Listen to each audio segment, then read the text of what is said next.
একই, আপনারও একটা ভোট, ওনারও একটা ভোট। আপনি গরিব না, আপনি ধনী মানুষ। সুতরাং আপনার ভোটাধিকারের জন্যই আমরা লড়াই করেছি, ভোট দিতে যাবেন। ভাইরা আমার, কিন্তু কষ্ট হচ্ছে যে তরুণ ভোটাররা জীবনের প্রথমবার ভোট দিতে গিয়েছিল। 15-16 বছর যে তরুণরা তাদের জীবনের প্রথম ভোট দিতে গিয়েছিল, একটু রোমাঞ্চ নিয়ে যে আমি ভোট দিব, আমি দেশের জনগণ, আমি দেশের নাগরিক, আমি ভোট দেবো, আমার মূল্যবান ভোট।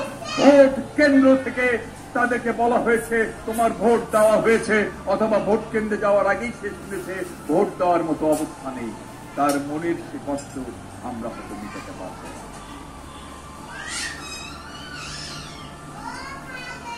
আরেকটি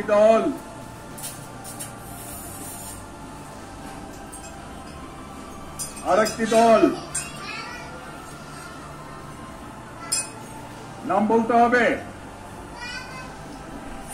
ধর্মের কথা বলে। 71 সালে ধর্মের কথা বলে বেহেশত দোজখের নানা রকম কথা বলে ইসলাম চলে গেল, ইসলাম চলে গেল, এই কথা বলে আমাদের মুক্তিযোদ্ধাদের বাড়িতে বাড়িতে কি পাকিস্তানি বাহিনীদের নিয়ে গিয়েছে।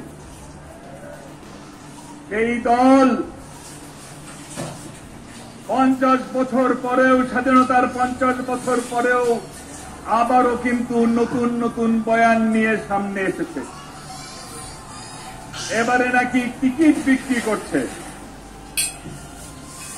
এবার টিকিট বিক্রি করছে, বেহেশতের টিকিট নাকি বিক্রি করছে।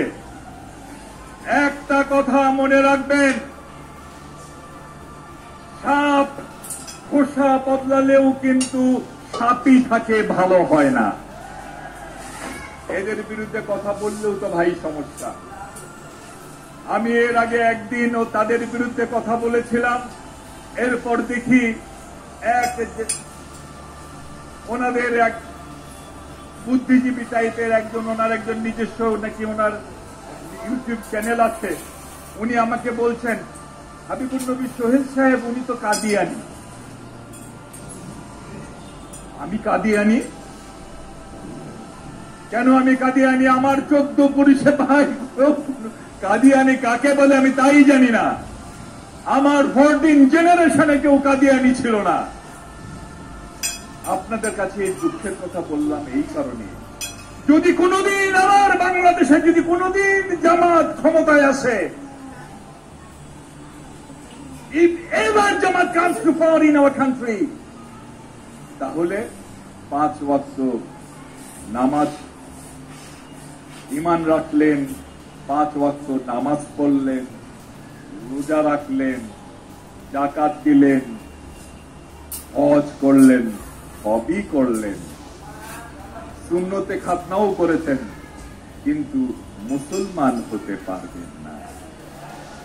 মুসলমান হতে হলে ওই ভণ্ড হুজুরদের সার্টিফিকেট ছাড়া আপনি মুসলমান হতে পারবেন না ভাই, আপনাকেও কাদিয়ানি বানাইছে।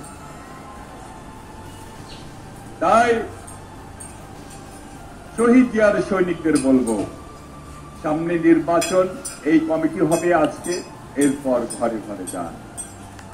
ঘরে ঘরে যে কি বলবেন, কয়দিন আগে আমি একটি বক্তৃতায় বলেছি, আমি এই কথাটি আবার বলবো, আপনারা জনগণের কাছে যান, জনগণ আপনাদের বুকে টেনে নেওয়ার জন্য অপেক্ষা করছে।